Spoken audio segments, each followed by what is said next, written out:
사도신경으로 신앙 고백 드리시겠습니다.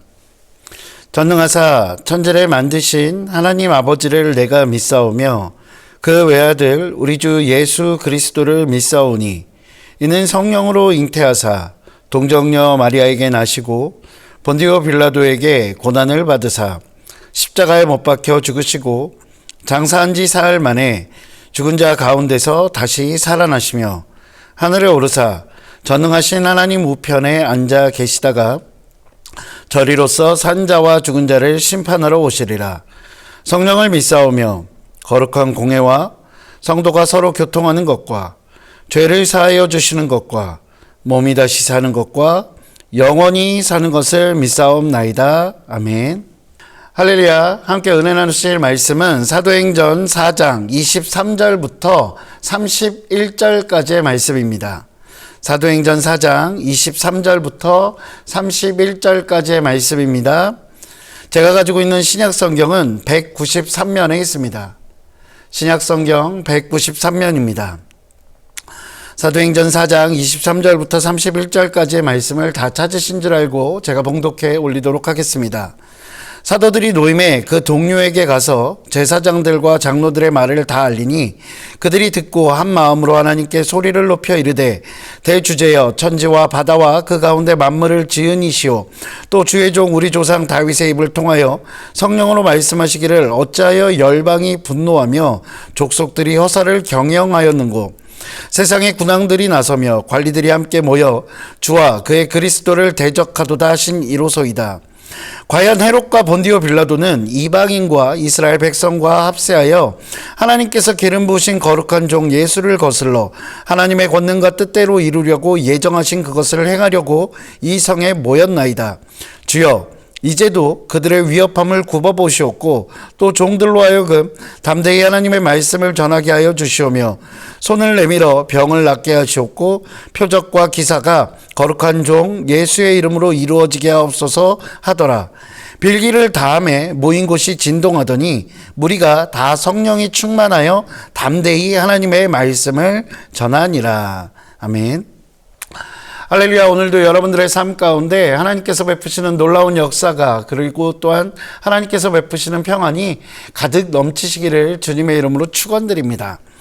오늘은 그리스도인의 기도에 대한 주제로 함께 은혜를 나눈 지 세 번째 시간입니다. 그리스도인의 기도라는 주제로 말씀의 은혜를 나누고 있는데요. 그 첫 번째 시간에는 그리스도인에게 떼어놓을 수 없는 것, 그것이 바로 기도다라고 말씀드렸습니다. 왜냐하면 그것이 그리스도인으로서 가장 기본이 되고 근간이 되는 하나님과의 교제이기 때문입니다. 그렇게 하나님을 사랑한다라고 이야기하면서 기도하지 않는다면 그것은 하나님을 사랑한다는 고백이 진짜가 아니라고 말할 수도 있다라는 것입니다. 즉 하나님을 온전히 사랑하지 않기 때문에 하나님과의 교제를 등한히 한다라고 말씀드릴 수 있는 것이죠. 그리고 두 번째로 나누었던 것은 건강한 그리스도인의 기도는 내 뜻을 관철시키기 위한 기도가 아니라 하나님을 인정하고 그분의 사랑이 가득한 교제를 나누는 것이다 라고 함께 은혜를 나누었습니다. 오늘은 세 번째로 본문이 이야기하는 또 다른 의미에서의 그리스도인의 기도에 대해서 함께 은혜를 나누기를 원합니다. 오늘 본문에 보면 앞서 말씀드린 것처럼 기도라는 것, 그것은 하나님을 인정하는 것이라고 말씀드렸습니다. 그런데 하나님을 인정하는 것뿐만 아니라 기도라는 것, 건강한 그리스도의 기도는 사람도 인정하는 것입니다. 그래서 사람과 함께 다른 사람을 인정하고 그들과 함께 기도하는 것, 그것이 바로 온전한 기도라고 말씀드릴 수 있다라고 이야기하는 것입니다. 그렇다면 사람을 인정한다는 것, 그리고 그 함께 한다는 것, 그것이 어떤 의미를 가지고 있을까요? 오늘 본문 23절을 보면 사도들이 노임에 라고 시작합니다. 누가 왜 놓였는지 혹시 여러분 기억하고 계십니까? 사도행전 시작부터 보면 베드로와 요한이 성전 미문에서 걷지 못하는 자를 기도해주고 그를 일으켜 세우는, 그가 걸을 수 있게 만드는 놀라운 기적을 행하게 됩니다. 그 이적 이후에, 그 표적 이후에 베드로는 행각에서 설교를 하게 되죠. 그 설교를 듣고 많은 사람들이 회심하고 있었습니다. 그런데 그 설교 때문에 많은 유대인들, 그 종교 지도자들이 불편한 마음을 갖게 됩니다. 그리고 그 안에서 결국에는 베드로와 요한 같은 제자들이 그들에게, 종교 지도자들에게 잡히는 사건이 발생했었습니다. 그리고 그 발생한 안에서, 그 잡혀있는 상황 가운데서 많은 논쟁이 오고 가죠. 그런데 그 많은 논쟁이 오고 가는 과정 가운데서도 종교 지도자들이 제자들의 다른 잘못들을 찾아낼 수 없었습니다. 그래서 결국 풀어주게 되는 그런 상황들이 벌어집니다. 그리고 그 풀어주는 상황에서 곱게 풀어주지 않죠. 어떻게 합니까? 갖은 협박과 회유를 그들에게 합니다. 사도행전 4장 18절입니다. 그들을 불러 경고하여 도무지 예수의 이름으로 말하지도 말고 가르치지도 말라 하니, 바로 이것입니다. 많은 유대교 지도자들은 제자들에게 예수님을 전하지도, 그리고 예수님의 말씀을 가르치지도 말라라고 그들을 협박하고 위협했습니다. 그렇게 그 위협 안에서 풀려났던 제자들은 곧장 어떤 일을 했을까요? 바로 자신이 풀려나자마자 다른 성도들에게 이 말을 전달합니다. 자신들이 겪었던 위협, 그리고 자신들이 경험했던 그 사건들에 대해서 이야기하고 있는 장면이 바로 오늘 본문의 장면이고, 그리고 그에 이어서 함께 기도하는 모습이 바로 오늘 본문의 내용입니다.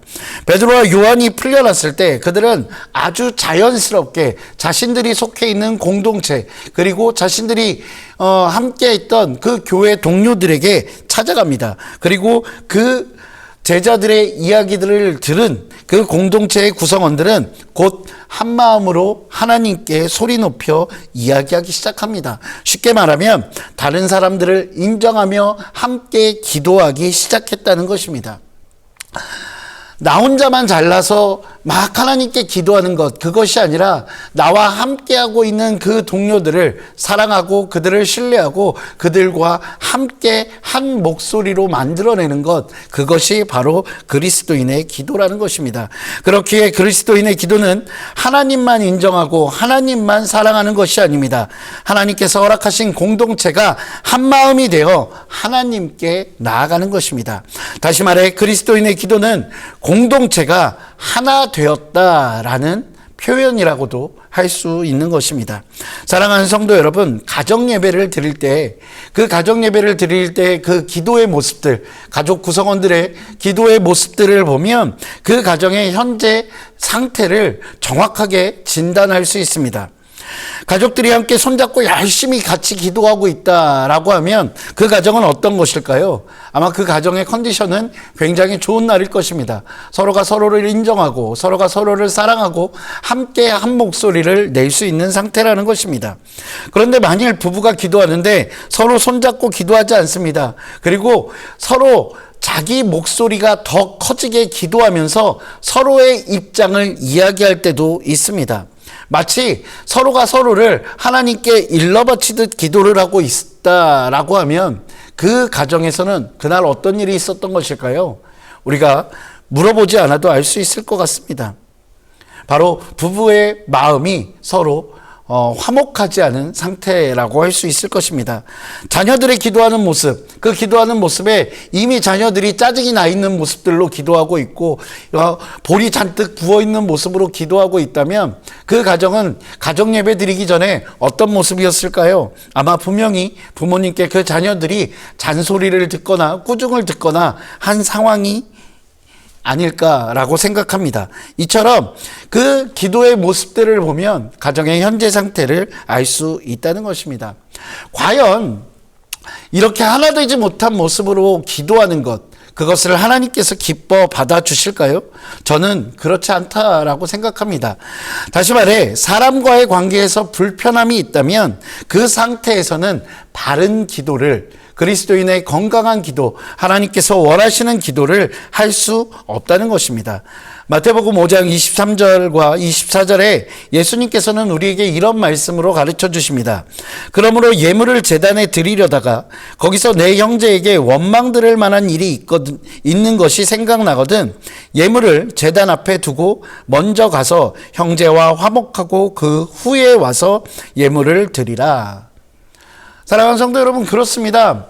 하나님께 예물을 드리고 하나님께 예배하고 하나님께 기도하는 것 너무나 중요합니다. 하나님과 깊은 교제, 사랑의 교제를 나누는 것 너무나 중요합니다. 그러나 그 중요한 것에 앞서 오늘 예수님께서는 사람과 사람 사이의 관계를 먼저 회복하고 하나님께 나아오라고 가르쳐 주시는 것입니다. 결국 그리스도인의 바른 기도는 하나님과의 관계뿐만 아니라 사람과의 관계, 공동체 안에서의 관계, 그 역시 중요하고 그것을 먼저 해결해야 한다는 것입니다.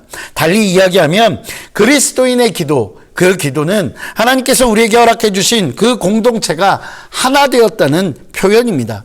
하나님께서 허락해 주신 공동체 안에서 화목을 이루어야 비로소 하나님께서 받으시는 그런 기도가 가능하다라는 의미입니다. 사랑하는 성도 여러분, 하나님 앞에 온전한 모습으로 기도하기 원하십니까?